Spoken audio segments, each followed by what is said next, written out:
Ladies and gentlemen, when he sends just, hey, it's not random, it's a test.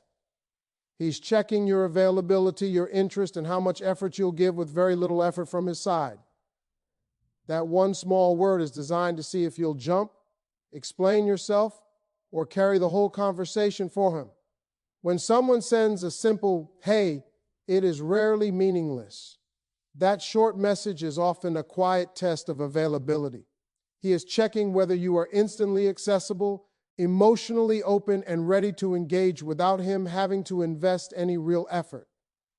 It is a way to open the door without walking through it. By sending the bare minimum, he shifts the responsibility of momentum onto you and waits to see how much you are willing to give. This test is not always conscious or manipulative, but it is revealing. If you respond immediately with enthusiasm, long explanations, or multiple questions, you communicate that your time and attention are easily available.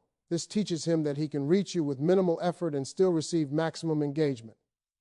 Over time, this can create an imbalance where you carry conversations while he stays comfortably passive. A hey also measures emotional readiness. He may be seeing if you are still interested, still thinking about him, or still willing to respond on his terms. If you rush to reply, you confirm that he still has access to you without having to be clear about his intentions. This allows him to stay ambiguous while still benefiting from your attention. Availability tests are especially common when someone is unsure, bored, or seeking validation. Instead of clearly stating what they want, they drop a low-risk message to see what comes back. If the response feels easy and rewarding, they may continue. If not, they can disappear without explanation because they never committed to anything in the first place. How you respond sets the standard for how you are treated. Treating a hey as something that requires immediate energy signals that you are always on standby. Calm, measured responses communicate self-respect and boundaries without confrontation. They show that access to you is not automatic and must be met with intention. This is why understanding the hey as a test of availability matters. It reveals how much space you give to others without them asking properly, how quickly you offer attention, and whether you expect effort in return. The message itself is small, but the dynamic it creates can shape the entire interaction if you are not aware of what is being measured. A low-effort message reflects the level of energy someone is willing to invest at that moment. When a person sends a single word like, hey, they are offering the minimum required to get a response. This sets the tone of the interaction from the very first second. Matching that level of effort is not about playing games, but about maintaining balance and self-respect in communication. When you respond with more effort than you receive, you unintentionally create an uneven dynamic. Long replies, emotional openness, or rapid engagement in response to a low-effort message communicate that your time and attention are freely available. This can slowly condition the other person to continue giving less because they learn that you will compensate for the lack of effort on their side. Low-effort replies protect your energy. They prevent you from overinvesting before someone has shown genuine interest or intention. By keeping your response simple and calm, you allow space for the other person to step forward. If they are truly interested, they will naturally add more substance to the conversation. If they are not, the interaction fades without costing you emotional investment. This approach also reveals intentions quickly. Someone who only wanted attention or validation often disappears when they are not immediately rewarded with enthusiasm. Someone who values you will recognize the opening and contribute more. In this way, low-effort replies act as a filter, separating curiosity from commitment. There is also a psychological aspect to mirroring effort. Humans subconsciously respect boundaries that are calmly enforced. When you do not overextend yourself, you signal that your time has value. This often leads to more thoughtful communication because the other person understands that access to you is not automatic. Responding with equal effort does not mean being cold or distant. It means being grounded. A short, polite reply maintains courtesy without giving more than what has been offered. It keeps control of your emotional pacing and prevents you from building expectations on unclear signals. Many people fall into the trap of believing they must prove interest immediately. In reality, genuine connection grows through mutual contribution. When both sides invest at a similar level, attraction and respect develop naturally. Matching low effort with low effort keeps the interaction honest and balanced, allowing behavior to reveal intention instead of words doing all the work. Chasing or overinvesting often begins subtly, especially when interest is mixed with uncertainty. When you feel the urge to explain yourself, double text, or keep a conversation alive on your own, it usually comes from wanting reassurance or control over the outcome. This behavior shifts the dynamic, placing you in a position where you are trying to earn attention instead of receiving it naturally. Overinvestment creates emotional imbalance. When one person gives more time, energy, or vulnerability than the other, it changes how value is perceived.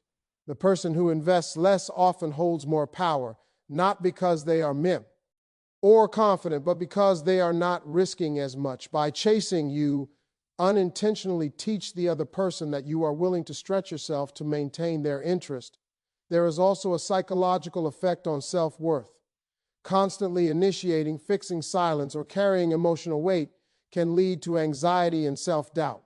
You begin to question your words, your timing, and your worth, all while the other person remains comfortable doing very little.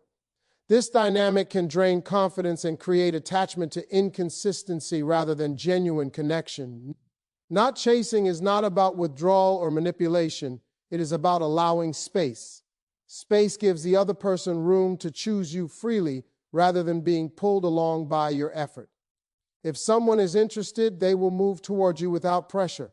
If they are not, chasing only delays clarity and prolongs emotional confusion.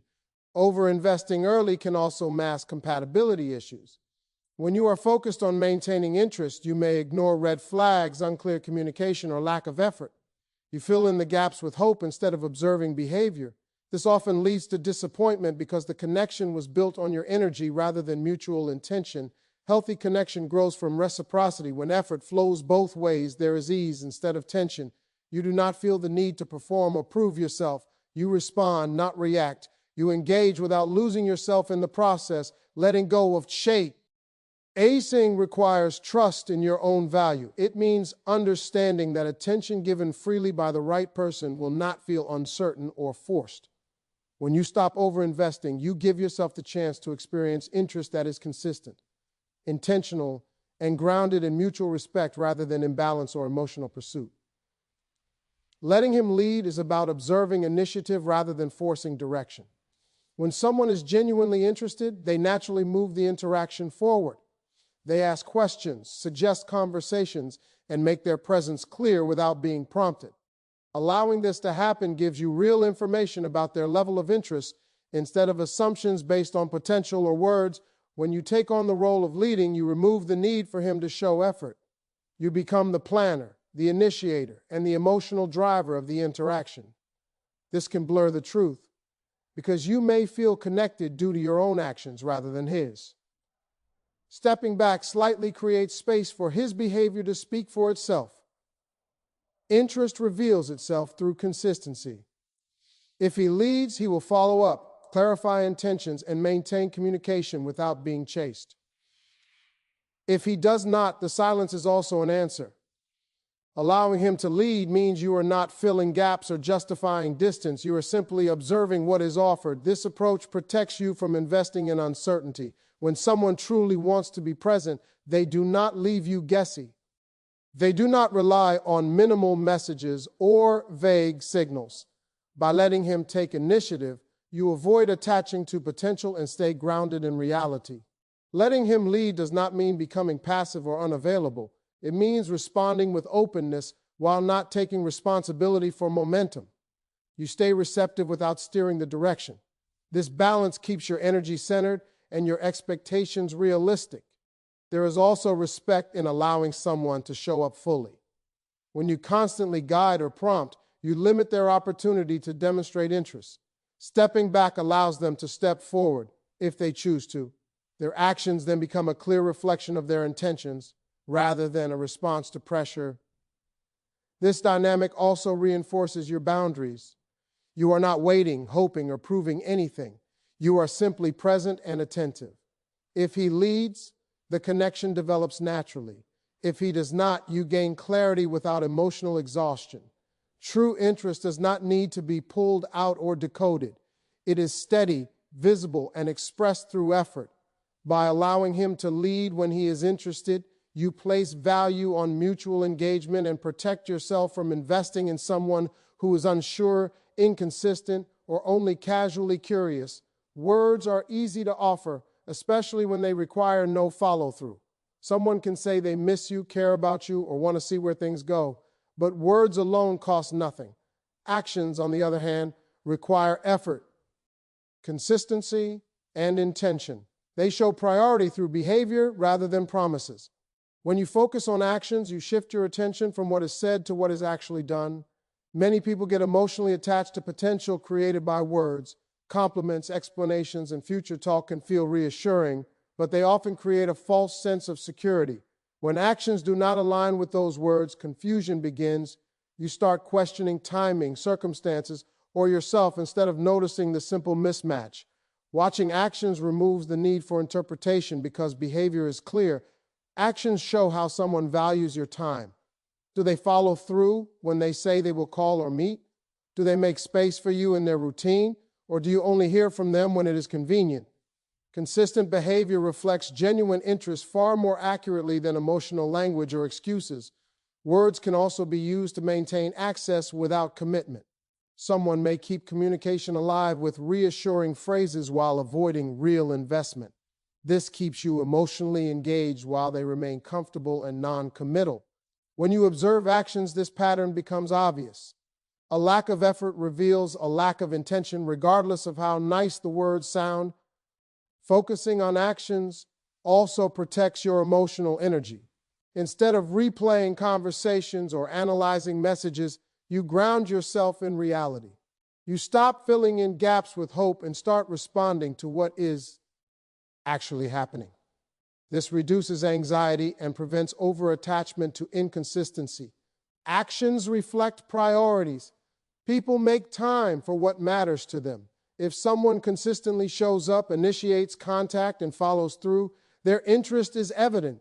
If they are vague, inconsistent, or absent, that is also communication. Silence, delay, and minimal effort are forms of action, even if they are uncomfortable to accept. When you train yourself to watch actions, you stop negotiating your needs internally. You no longer rely on reassurance or explanations. You trust patterns over promises and consistency over intensity. This shift allows you to make decisions based on clarity rather than emotion, keeping your standards intact and your self-respect grounded in reality.